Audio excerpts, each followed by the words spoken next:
रह गए पढ़न रघुराई, अल्पकाल विद्या सब पाई। हेलो दोस्तों, नमस्कार। स्वागत है आपके अपने यूट्यूब चैनल गर्व स्टडी पॉइंट में। मैं रवि विश्वकर्मा। गुरु रह गए पढ़न रघुराई, अल्पकाल विद्या सब पाई। अजय, इसका मतलब कि पहले के समय में सभी राजा महाराजा के लड़के जितने भी होते थे गुरु के यहाँ पढ़ने जाया करते थे गुरुकुल में। अब के समय में इतनी आसानी हो गई है कि तुम लोग चाहे लेटे हो, बैठे हो, अरहर के खेत में हो, चाहे लाई के खेत में हो, सो रहे हो, जग रहे हो, पढ़ाई कर सकते हैं। कितने अच्छे ज़माना आ गया अब है। और पहले के समय में जाना पड़ता था, आश्रम में रहना पड़ता था। तो दोस्तों, आज जय प्रक्रम का तीसरा टॉपिक रक्त परिसंचरण तंत्र के बारे में बताएंगे संक्षेप में। यहाँ स्कूल में तीसरा चैप्टर है जय प्रक्रम, उसका जो है तो परिसंचरण तंत्र। तो रक्त परिसंचरण तंत्र की खोज की थी विलियम हार्वे नामक वैज्ञानिक ने। किसने? William Harvey. तुम्हारे लिए बहुत आवश्यक है, छोटे छोटे पॉइंट 2 पॉइंट जो कंपटीशन के लिए है। विलियम हार्वे ने खोज की थी रक्त परिसंचरण तंत्र की। तो रक्त का पीएच मान 7.4 होता है, और जिसका पीएच मान 7 से ज़्यादा होता है वो कैसा होता है विनय? वो क्षारीय होता है। केमिस्ट्री में पढ़ेंगे। 7 से ज़्यादा है तो क्षारीय, 7 है तो उदासीन, 7 से कम है तो अम्लीय। तो ये क्षारीय द्रव होता है। अच्छा, ब्लड को ही हम खून कहते हैं, इसी को हम लहू भी कहते हैं। लहू नाम सुना है? हाँ, लहू बन के आंसू बरसने लगे हैं। बरसते नहीं है। हाँ, तो इसी को उर्दू में लहू कहते हैं, इसी को खून कहते हैं, इसी को रक्त कहते हैं और ब्लड कहते हैं। तो ब्लड के मुख्यतः 2 भाग होते हैं, प्लाज्मा और कार्पेंस रुधिराणु। प्लाज्मा लगभग 55% होता है और रुधिराणु लगभग 45% भाग होता है। ठीक है। प्लाज्मा में मुख्यतः फाइब्रिनोजन प्रोटीन पाई जाती है, जिसके कारण रक्त का थक्का बनता है। प्लाज्मा में ही पाई जाती है फाइब्रिनोजन प्रोटीन। इसके अलावा और भी खनिज पदार्थ, पोटेशियम है, सोडियम है, मैग्नीशियम आदि ये खनिज पदार्थ से पाए जाते हैं प्लाज्मा। प्लाज्मा क्या होता है कि रंगहीन एक द्रव होता है, गाढ़ा द्रव होता है, जिसमें ये रुधिर के कण, रुधिराणु का मतलब रुधिर के कण तैरते रहते हैं इसमें। ठीक है। अब ये रुधिराणु जो है तो मुख्यतः 3 प्रकार के होते हैं, आरबीसी, डब्ल्यूबीसी, डॉक्टर साहब यही होते हैं ना, और तीसरा होता है प्लेटलेट्स, जिसे हम प्लेटों के नाम से जानते हैं। गांव में कहा जाता है ना प्लेटें कम हो गई, वो डेंगू में हो जाता है, तो यही प्लेटें हैं। हाँ, ये लगभग आरबीसी होती हैं, तो बहुत अधिक संख्या में होती हैं। क्वेश्चन आता है कि ब्लड में सबसे अधिक मात्रा किसकी होती है? तो ब्लड में सबसे अधिक मात्रा होती है प्लाज्मा में। अब पूछा जाए कि रुधिराणु में सबसे अधिक मात्रा किसकी होती है? तो आरबीसी की होती है। आरबीसी की संख्या लगभग 50 लाख। 50 लाख में कितने मिलियन होंगे? 1 मिलियन में कितने लाख होते हैं? 1 मिलियन में होते हैं 10 लाख। ठीक, तो 50 लाख में कितने मिलियन हो जाएंगे? 5 लाख भैया, 5 मिलियन, सॉरी 5 मिलियन। 5 मिलियन यानी 50 लाख आरबीसी संख्या होती है। तो रुधिराणु में सबसे अधिक संख्या कितनी होगी? आरबीसी की। डब्ल्यूबीसी की संख्या लगभग 10,000 तक होती है, और प्लेटलेट की संख्या 2 लाख तक, 2 से कुछ ज़्यादा होती है, 2-2.5 लाख तक प्लेटलेट की संख्या होती है। ठीक, अब इनका मुख्य कार्य इन्हीं का होता है। आरबीसी का आकार गोल होता है वैसे तो, और इसमें जो है तो क्या बोलते हैं, लाइसोसोम नहीं पाया जाता। कोशिका वाला टॉपिक, कोशिका में बहुत से अंग पाए जाते हैं, तो आरबीसी में लाइसोसोम नहीं पाया जाता, इसलिए इसकी जो मृत्यु होती है तो वो प्लीहा में हो जाती है। आरबीसी के कब्र कहा जाता है प्लीहा को, प्लीहा में तिल दी इसी को। ठीक, आरबीसी का जीवन काल होता है 20 से 120 दिन तक। डब्ल्यूबीसी का जीवन काल होता है 2 से 4 दिन तक, और प्लेटलेट्स का जीवन काल होता है 7 दिन तक। इसका मतलब कि ये बनना बिगड़ना निरंतर जारी रहता है। 20 से 120 आरबीसी बनी फिर नष्ट हो गई, बनी फिर नष्ट हो गई। डब्ल्यूबीसी 2 से 4 दिन में नष्ट हो जाती है बन करके, फिर नहीं बनती है। इसलिए यदि जल्दी युवा का शरीर होता है तो जल्दी बनना बिगड़ना चालू रहता है, तो फुर्तीला रहता है शरीर। प्लेटलेट की संख्या 2 लाख तक होती है। डेंगू वाले मरीज के बहुत जल्दी घटती जाती है प्लेटलेट। इसके लिए क्या किया जाता है गाँव में? पपीते के पत्ता और बकरी का दूध, यही के चलता ना। हाँ, तो प्लेटलेट जल्दी से बढ़ती हैं। खैर, ये तो ये ब्लड की सामान्य बात है। अब ये मुख्य रोल डब्ल्यूबीसी का होता है। डब्ल्यूबीसी का मुख्य कार्य होता है रोग प्रतिरोधक क्षमता कम करना, ये नष्ट, रोग प्रतिरोधक क्षमता बनाए रखना, जिसे हम इंग्लिश में इम्यून सिस्टम बोलते हैं। ये बोलते हैं ना, इम्यूनोलॉजी में इम्यून सिस्टम का अध्ययन करते हैं, प्रतिरोधकता क्षमता। तो रोग प्रतिरोधक क्षमता बनाए रखना डब्ल्यूबीसी का होता है, अर्थात रोगों से लड़ने की क्षमता बनाए रखना। जैसे कि हमें बुखार आ जाएगा तो हम चलते फिरते रहेंगे, डॉक्टर से दवा ले आएंगे, लेकिन कोई बुजुर्ग आदमी को बुखार आ जाएगा तो वो लेटर आएगा, ना जा पाएगा। क्यों? क्योंकि उसमें जो है तो WBC का निर्माण बहुत कम हो रहा है और बिगड़ तुरंत जाना है, नष्ट तुरंत हो जाना 2 से 4 दिन में। बनना बहुत देरी से हो पाता है, बिगड़ना जल्दी। अब यही है जो रोगों से लड़ने की क्षमता उत्पन्न करता है, शरीर को मजबूत बनाए रखता है। WBC नहीं बन जाएगी, इसलिए वो कमज़ोर हो जाता है। अच्छा चलिए, अब आते हैं हम रक्त कैसे चलता है। मुख्य टॉपिक हमारा रक्त परिसंचरण तंत्र। विलियम हार्वे ने बताया था शरीर में रक्त यानी कि ब्लड निरंतर फ्लो होता रहता है, चलता रहता है। हाँ, अब यदि रक्त का चलना बंद हो जाए तो क्या होगा अजय? राम नाम सत्य हो जाएगा, क्या हो जाएगा? इसी को तो कहते हैं राम नाम सत्य होना। अर्थात शरीर का टेम्परेचर कितना होता है? 37 डिग्री सेंटीग्रेड। किसके कारण होता है? इसी के कारण होता है, रक्त के चलने के कारण, क्योंकि रक्त निरंतर चलता रहता है। अब रक्त को चलने के लिए रक्त परिसंचरण तंत्र के मुख्य 3 भाग हैं, 3 अंग हैं, धमनी, शिरा और तीसरा हृदय। हृदय जिसे हार्ट कहते हैं, ये बना हुआ है एक रफ डायग्राम समझने के लिए। धमनी को हम आर्टरी कहते हैं, ARTERY। शिरा को वेन कहते हैं, VEIN। हृदय को तो हार्ट कहते हैं, जानते हैं HERT। ठीक, हाँ हृदय। तो ये रक्त परिसंचरण तंत्र के 3 अंग हैं। धमनी और शिरा ये क्या है? नलियां हैं जिसमें रक्त का प्रवाह होता है। ठीक, ये जो हमें दिखाई देती हैं हल्के नीले रंग की, ये क्या है? नलियां हैं। तो कौन सी नली है, धमनी है कि शिरा है? ये हमें जो दिखाई देती है ये शिराएं हैं, ऊपर त्वचा के जस्ट नीचे होती हैं शिराएं हैं। धमनियां गहराई में होती हैं, दिखाई नहीं देती हैं, गहराई में होती है। क्यों गहराई में होती है? क्योंकि उनमें रक्त का प्रेशर ज़्यादा होता है, उनमें 120 की स्पीड से रक्त चलता है, दाब से ज़्यादा गहराई में होती है, फटे नहीं, मजबूती के साथ है। इनमें अशुद्ध रुधिर रहता है तो कम 80 की प्रेशर बहता है, जिसे BPM 120/80 कहते हैं, बताते हैं। तो धमनी में बहेगा कैसा? शुद्ध रक्त।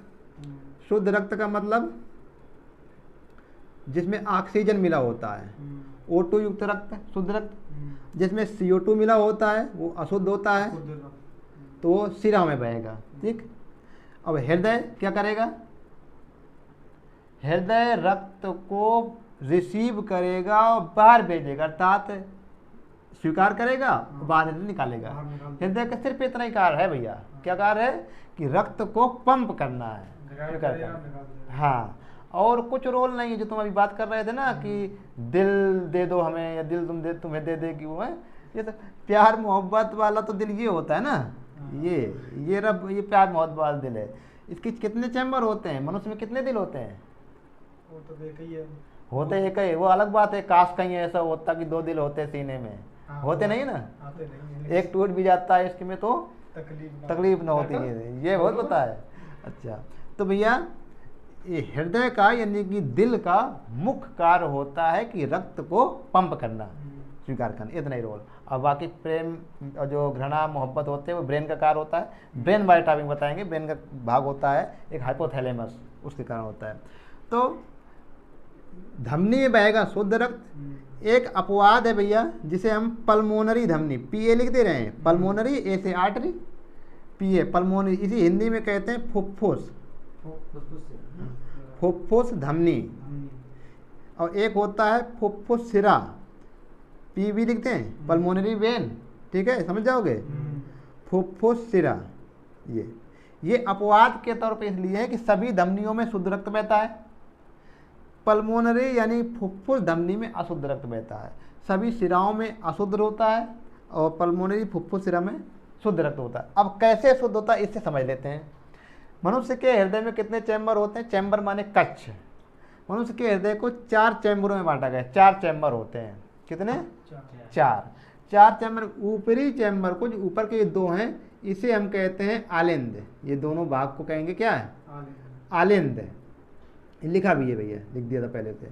ऊपरी भाग को आलिंद कहते हैं। अब क्योंकि दाएं बाएं होता है तो ये हो जाएगा बायां आलिंद यानी कि लेफ्ट ऑरिकल, ये हो गया दायां आलिंद, राइट ऑरिकल। ठीक, ऊपरी भाग को आलिंद और निचले भाग को हम निलय कहते हैं। ठीक, निलय को इंग्लिश में कहते हैं वेंट्रिकल, वी में लिख दिया है। तो दाईं ओर की जो निलय है उसे दायां निलय कहेंगे, राइट वेंट्रिकल। लेफ्ट ओर हो तो लेफ्ट वेंट्रिकल, बायां निलय। तो निचले भाग को क्या कहेंगे? निलय। ऊपरी भाग को क्या कहेंगे? आलिंद।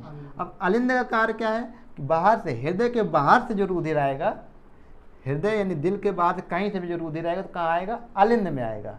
अलिंद भेजेगा कहाँ, निलय में, और निलय जो पंप करता है तो हृदय के बाहर के लिए करता है। निलय पंप करेगा, दबेगा तो कहाँ जाएगा रुधिर, हृदय के बाहर। हृदय के बाहर। हाँ, और अलिंद स्वीकार करेगा, बाहर से आएगा वो रुधिर, अलिंद स्वीकार करेगा, पंप कर देगा तो निलय में आ जाएगा। ठीक, अच्छा, तो सबसे पहले मानो कि संपूर्ण शरीर से, कहाँ से, संपूर्ण शरीर से रुधिर आया। रुधिर आएगा कहाँ आएगा, ये आएगा दाएं अलिंद में। कहाँ आया, दाएं अलिंद, समझ लेना, ठीक है। अब दायां अलिंद किसको पंप कर देगा, दाएं निलय को। ये जो वाल्व लगे हुए हैं इसे बोलते हैं वाल्व। वाल्व नाम सुना है, जो हृदय में लगे होते हैं। डॉक्टर साहब सो रहे हैं, हाँ।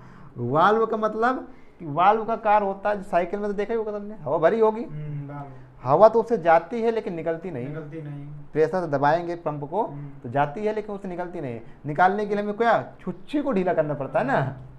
तो वाल्व का कार्य होता है एक और खुलना।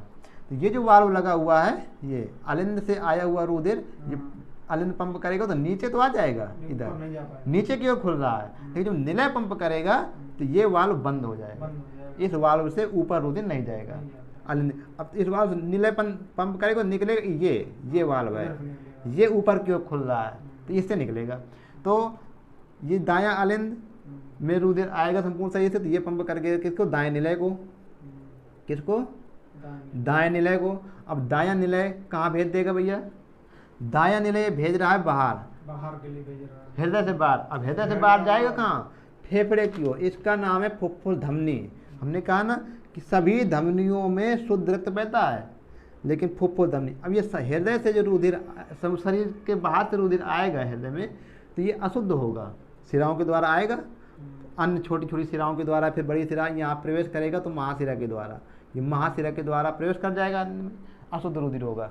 अब ये अशुद्ध है, CO2 मिला हुआ है, इसे शुद्ध होना है। शुद्ध होने का मतलब ऑक्सीजन प्राप्त करना है। ऑक्सीजन कहाँ मिलेगी, ये मिलेगी भैया फेफड़े में। फेफड़े में स्वतंत्र ने बताया था कि अंतिम संरचना कुपिकाएँ होती हैं, कुपिकाओं तक ऑक्सीजन वायु आ जाती है, यहाँ से हीमोग्लोबिन पकड़ लेता है। हीमोग्लोबिन का मुख्य कार्य होता है, हीमोग्लोबिन पाया जाता है किसमें, RBC में। RBC में पाया जाता है हीमोग्लोबिन। हीमोग्लोबिन क्या करता है, गैसों का परिवहन करता है, ऑक्सीजन, CO2 अन्य गैसों का परिवहन करता है। तो भैया अब रुधिर चला जाएगा फुफ्फुस धमनी के द्वारा फेफड़े की ओर। कहाँ, फेफड़े में। अब फेफड़े में किस लिए जाएगा, क्या लेने, ऑक्सीजन लेने। क्या छोड़ देगा, CO2 छोड़ देगा। जो अशुद्ध रुधिर है, अशुद्ध रुधिर में CO2 मिली हुई है तो उसमें CO2 को छोड़ देगा, ऑक्सीजन को पकड़ लेगा। अब वहाँ से फेफड़े से किस में गया है, फेफड़े में किसके द्वारा गया है, ये गया फुफ्फुस धमनी के द्वारा।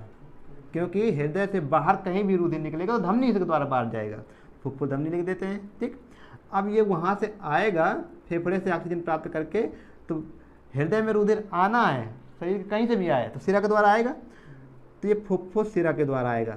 क्योंकि केवल फेफड़े से आ रहा है ऑक्सीजन प्राप्त करके, तो ये फुफ्फुस शिरा के द्वारा आएगा। अब प्रवेश करेगा कहाँ, बाएं अलिंद में। कहाँ आएगा, बाएं अलिंद में। बाएं अलिंद में आगे किसके द्वारा आएगा, फुफ्फुस शिरा के द्वारा, फुफ्फुस शिरा के द्वारा। अर्थात रुधिर हृदय में आए चाहे जहाँ से आए तो शिरा के द्वारा आएगा। अब केवल फेफड़े से आ रहा है तो फुफ्फुस शिरा नाम दे दिया, ऑक्सीजन लेके आ रहा है। संपूर्ण शरीर से जाएगा तो उसे अन्य शिराओं के द्वारा प्रवेश करेगा, महाशिरा के द्वारा।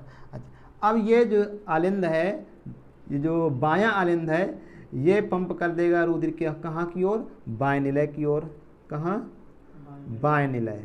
ठीक, अब बायां निलय पंप करेगा तो किसके द्वारा, महाधमनी के द्वारा। ये बड़ी धमनी है, एरोटा बोलते हैं, तो महाधमनी, हाँ एरोटा बोलते हैं इंग्लिश में, मैंने इंग्लिश लिखा नहीं सबकी। महाधमनी के द्वारा निकल जाएगा शरीर के बाहर, ये ऐसे लिख दे, शरीर के, वो हृदय से बाहर, सॉरी हाँ, हृदय से बाहर शरीर की ओर। कहाँ, शरीर की ओर चला जाएगा। किसके द्वारा जाएगा, महाधमनी के द्वारा, महाधमनी के द्वारा। अर्थात ये जो बायां निलय है पंप कर देगा, तो ये वाल्व खुल रहा है ऊपर की ओर, तो महाधमनी के द्वारा शरीर के सभी हिस्सों में पहुंच जाएगा। महाधमनी, फिर अन्य छोटी धमनियाँ, फिर अन्य छोटी धमनियाँ, शरीर के सभी हिस्सों में पहुंच जाएगा। फिर वापस शरीर के सभी हिस्सों से शिराओं के द्वारा आएगा, इधर प्रवेश करेगा, कहाँ, दायां अलिंद में। अब जो है तो पूछा जाता है क्वेश्चन कि हृदय के किस भाग में शुद्ध रुधिर होता है। तो ये भैया हृदय के किस भाग में शुद्ध रुधिर होता है। आगे साहब चलिए पहले आप भी सुन लीजिए। तो हृदय के किस भाग में शुद्ध रुधिर होता है, दाएं बाएं बताना है। तो जो रुधिर आया है दाएं भाग में हृदय में, ये तो अशुद्ध है, सही के सभी है। बाएं भाग में शुद्ध है, क्योंकि जब गया है यहाँ फेफड़े की ओर फुफ्फुस धमनी के द्वारा, फुफ्फुस सिरा से आएगा कहाँ आएगा, बाएं आलिंद में, तो ये भी शुद्ध है, ऑक्सीजन मिला हुआ है। बाएं आलिंद यहाँ पंप कर देगा बाएं निलय में, तो ये भी शुद्ध है। तो हृदय के बाएं भाग में कैसा रुधिर हुआ, शुद्ध रुधिर। और हृदय के दाएं भाग में कैसा रुधिर हुआ, अशुद्ध रुधिर। ठीक, हृदय कैसा होता है, ये तो जो बनाया था हमने प्यार मोहब्बत वाला दिन, वो तो बाद पानी पत्ते से दिखाई दे। हृदय की संरचना बंद मुट्ठी के आकार की होती है। कैसे, बंद मुट्ठी के आकार की होती है। जैसे हम मुट्ठी बांधते हैं, तो जो बायां निलय है इसकी भित्ति थोड़ी मोटी होती है, इसलिए थोड़ा तिरछा दिखाई दिया करता है। डॉक्टर साहब ऐसे होता है ना। हाँ, तो बाएं निलय की भित्तियां कुछ मोटी होती, इसलिए नीचे से नुकीला टाइप में दिखाई देता है। तो बंद मुट्ठी के आकार का ये होता है हृदय की संरचना। आंतरिक संरचना जब काट कर देखा जाता है ऐसे, ठीक, तो महाधमनी के द्वारा निकल जाएगा संपूर्ण शरीर की ओर, महाशिरा के द्वारा आएगा संपूर्ण शरीर से। समझ गए, ये रक्त परिसंचरण का तंत्र होता है भैया। अब इसमें बहुत से छोटे छोटे क्वेश्चन बनते हैं जनरल कंपटीशन के लिए कि हीमोग्लोबिन का क्या कार्य होता है। तो हीमोग्लोबिन का गैसों का परिवहन करना, ऑक्सीजन को लाना है फेफड़े से और CO2 को छोड़ देना, अन्य गैसों को। ठीक, शुद्ध रक्त का मतलब ऑक्सीजन मिला हुआ होगा, शुद्ध रक्त का मतलब CO2 मिला होगा। हृदय का मुख्य कार्य रुधिर का परिसंचरण करना, रक्त का पंप करना, और कुछ कार्य नहीं होता है। रुधिर शुद्ध कहाँ होगा, फेफड़े में, ऑक्सीजन ब्लड। और आज के लिए बस इतना ही। कितना टाइम हो गया, इसका मतलब क्या होगा? ये सर जी हमने एल का मतलब लेफ्ट, ए का मतलब आर्किल, लेफ्ट आर्किल यानी कि बायां आलिंद, आर का मतलब राइट, ए का मतलब आर्किल दायां आलिंद। ठीक, ओके सर, एनी प्रॉब्लम?